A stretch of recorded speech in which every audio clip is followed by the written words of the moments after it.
ang paglalakbay, sangkap at pamatnubay ng balita. Ang tsismis ba ay balita? Maraming mga Pilipino ang nakasanayan na makipagtsismisan o makipagkwentuhan. At marami sa mga Pilipino ang naniniwala agad sa mga tsismis. Ang tsismis nga ba ay balita? Tuklasin natin, ano ba ang ibig sabihin ng balita? Katuturan ng balita. Ulat na maaaring pasulat o pasalita ng mga bagay na naganap na, nagaganap o magaganap pa. Ito ay anumang mahalagang impormasyon na nasasalig sa napapanahong pangyayari o di karaniwang nagaganap at may kahulugan sa mga mambabasa. Ito ay isang napakalaking responsibilidad, ang paglalahad ng balita, dahil maaari itong sumira o bumuo o ayon na rin sa tungkuling ginagampanan ng pahayagan. Sa maling sabi, ang balita ay napakahalaga dahil ikaw ay nagbibigay ng impormasyon at responsibilidad mo na ibigay ang katotohanan. Maaring ito'y maglikha ng pagkakawatak-watak, sumira o bumuo ng isang lipunan o ng isang bansa o ng isang tao. Kaya malaki ang ginagampanan ng mga mamamahayag na sumusulat ng balita. Narito naman ang salik na mahalaga sa balita. Una, mga pangyayari. Ikalawa, kawilihan. At ang pangatlo ay mambabasa. Ang mga salik na to ay nakakaapekto sa ating mga binabasa o naririnig o napapanood batay sa mga pangyayaring inilahad sa balita at nagbibigay ito sa atin ng kaaliwan, kaya kawilihan. Naaaliw tayo sa mga nakikita natin o napapanood o nababasa natin sa mga pangyayari kung ito ba'y nakakasindak, kahindik-hindik o di kapanipaniwala. Ang mga mambabasa ang isa sa mga salik na nagbibigay ng interpretasyon nagbibigay ng reaksyon sa balitang kanilang nabasa o napakinggan o napanood.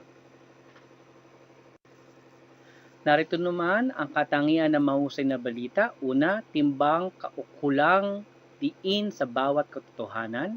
Ikalawa, ganap na kawastuhan. Dapat tumpak, paktwal, maayos ang mga detalye na inilahad, tamang pagbibigay diin, hindi magulo ang diwa. Ikatlo, walang kinikilingan. Pang-apat, kaiklian. Panglima, kalinawan. At panghuli, kasariwaan. Narito naman ang kahalagahan ng balita. Una, nagbibigay ito ng impormasyon sa lahat ng tao nagbabasa o nanonood. Nagtuturo to ng kaalaman sa atin, maaaring sa pamumuhay sa pang-araw-araw na magagamit natin. Lumilibang, nagbibigay ito ng entertainment o naaaliw tayo sa ating mga napanonood o nababasa. Nagbibigay sa atin ng interes. At panghuli, nakapagpapabago. Ibig sabihin, maaaring magpabago sa ating pananaw, sa ating paniniwala, ang mga balitang ating napapanood o nababasa. Kung halimbawa may mali tayong pinaniniwalaan dahil sa mga nangyayari sa ating paligid at nabasa at napakinggan natin o napanood natin ang tamang balita, maaaring magbago tayo ng pananaw dahil sa mali o sabi natin hindi tamang impormasyong na ating nakalap o maaaring ito ay isang chismis. Narito naman ang mga sangkap ng mga balita. Sa mga susunod na slide, makikita nyo ang mga sangkap na may mga halimbawang ulat o balita na mula sa mga dati pang balita bilang pagbibigay ng halimbawa lamang. Isa narito ang aksyon o pakikihamok. Halimbawa na lamang, hindi sa dating labanang super featherweight division, maaari makitang muli sina Filipino boxing hero na si Manny Pacquiao at Mexican World Champion Juan Manuel Marquez. Nakagaganyak sa mga tao.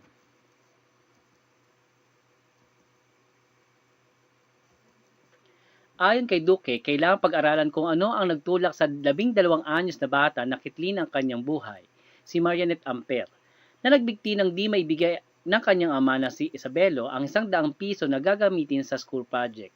Ito'y nakakaganyak sa tao sapagkat nakakatuwang isipin o sabihin natin nakakagulat na magbibigti ang isang bata dahil sa hindi pagbigay ng 100 piso para sa proyekto sa paaralan. Di ba?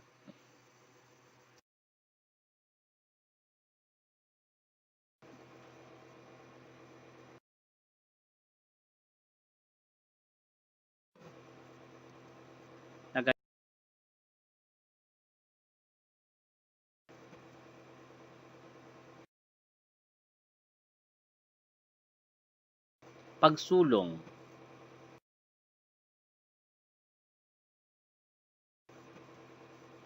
Romance.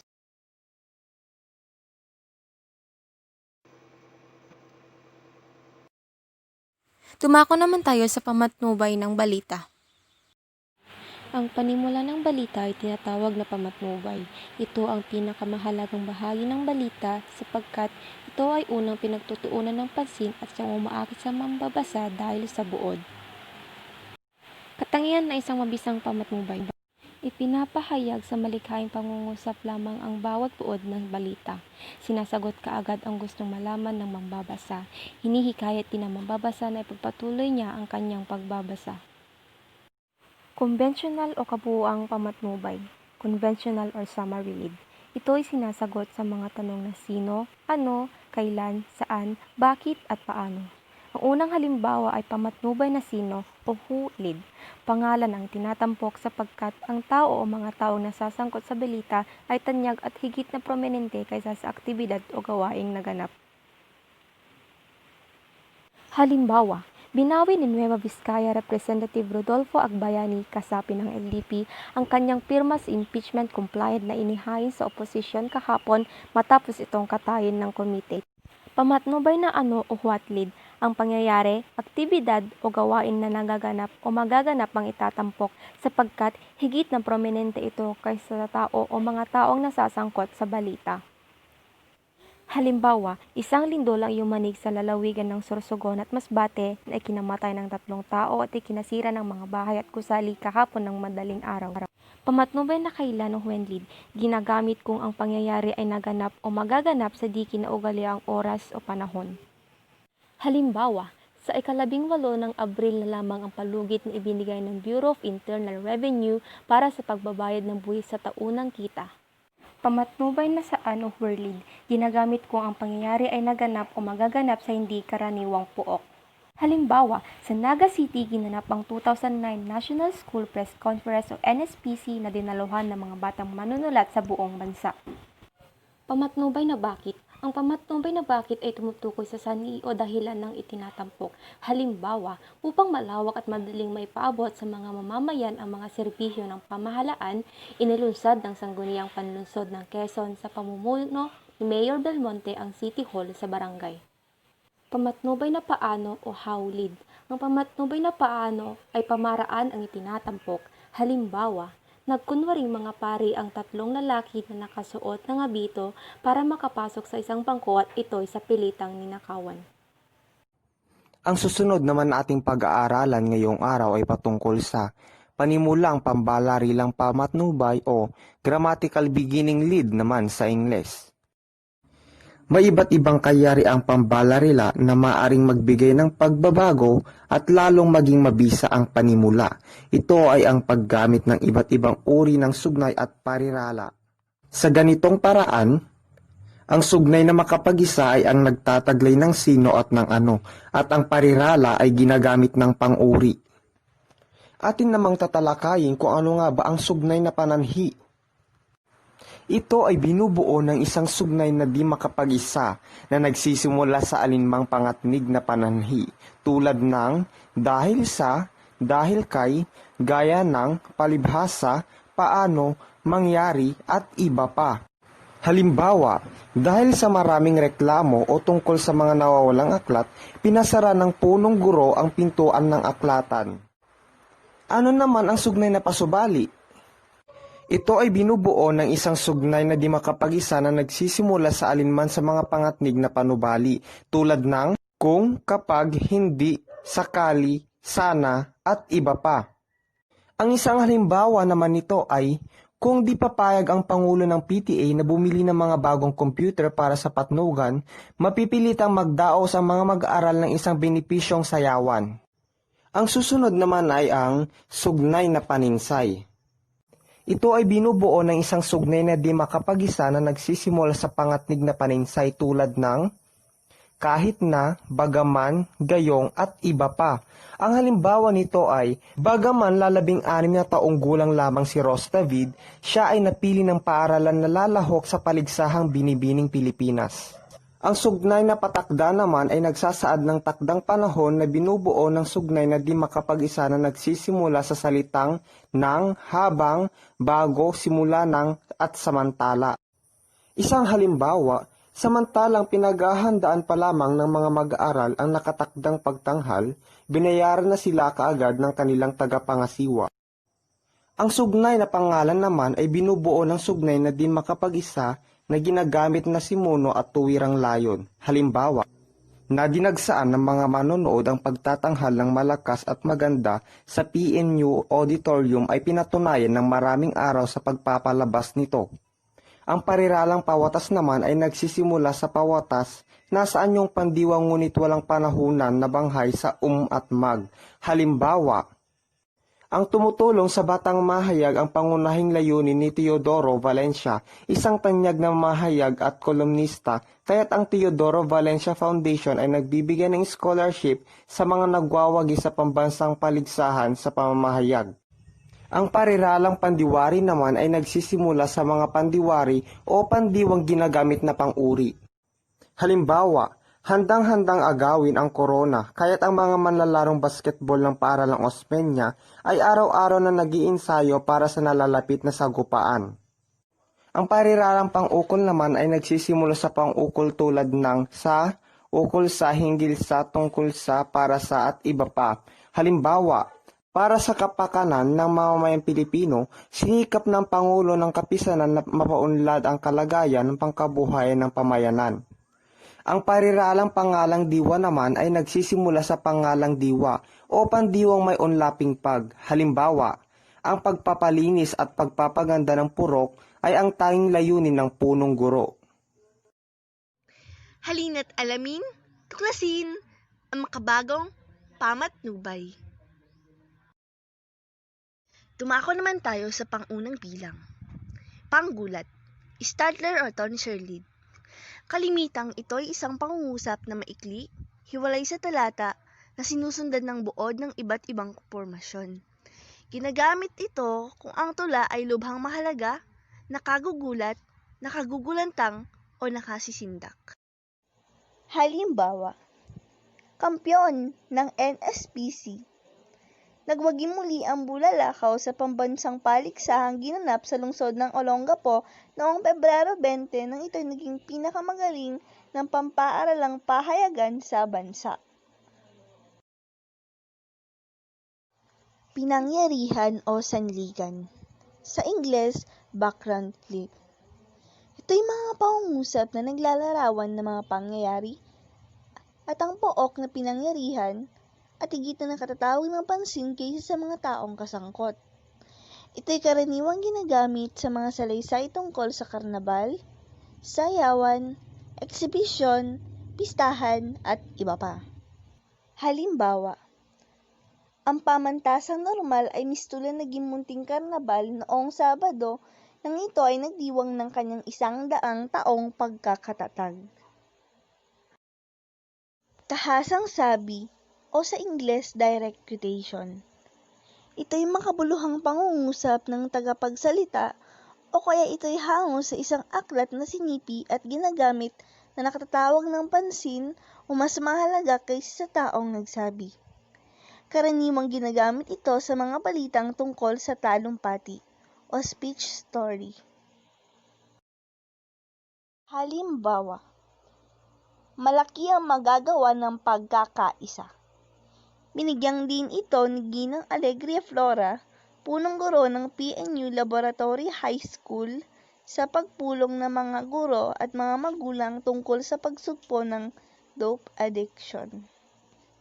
Tanong. O sa Ingles, question lead. Ito'y ginagamit kung ang tanong ay wala pang kasagutan. Halimbawa, Sino ang magiging binibining pamantasang normal sa darating na kapistahan? ito'y malalaman bukas pagkatapos ng bilangan ng mga balota. Paglalarawan. O sa Ingles, descriptive or picture lead. Ito'y paglalarawan ng tao, lunan o pangyayari. Ginagamit kung sa pamamagitan ng ilang salita ay makakabuo ng malilinaw na larawan sa isipan ng bumabasa. Halimbawa, puting-puti ang kasuotan, tangan-tangan ng diploma, ang 577 na nagsipagtapos ay masayang nagmarchang pababa ng entablado habang tinutugtog ng rondalya ang Aida March. Pagkakaiba o sa Ingles, contrast lead. Ginagamit ito upang maipakita o mapalitaw ang pagkakaiba ng dalawang bagay sa unang pangungusap ng balita. Halimbawa, higit na marami ang nakapasa sa NEET kaysa noong isang taon. Parodya o nakatatawang panulad o sa Ingles, parody lead. Karaniwang hango sa tanyag na awit, tula, sipi, aklat o pamagat ng pelikula. Ginagamit lamang ito kung ang angkop, madaling makilala, ngunit hindi lubhang palasak. Halimbawa, tubig-tubig sa lahat ng dako, ngunit wala ni isang patak na maiinom. Ito ang nararanasan ng mga naninirahan sa tondo nang binaha ang buong Maynila at nawalan ng tubig ang MWSS. Ang siniping linya ay hango sa tulang The Rime of the Ancient Mariner ni Samuel Coleridge. Ponce o sa Ingles, punch lead. Isang napaikli ngunit mabisang pamatnupay. Halimbawa, Ipagdiwang sa Oktubre 18 ng PNU Laboratory School ang kanilang panalo sa panglungsod ng CAT competition. Kasabihan o kawikaan o sa Ingles, epigram lead. Sinisimulan ng pamatnubay ng mga kilalang kasabihan o taludtod. Halimbawa, kung gaano ang ama ay ganon din ang anak. Like father, like son, ika nga. Si Warren Cruz, isang binatang katatapos lamang sa pag-aaral ng abogasya, ay nanguna sa pagsusulit sa batas gaya rin ng kanyang ama na nagkamit ng pinakamataas na marka noong 1997 bar examination. Isang salita o sa Ingles, one word lead. halimbawa, Sugod!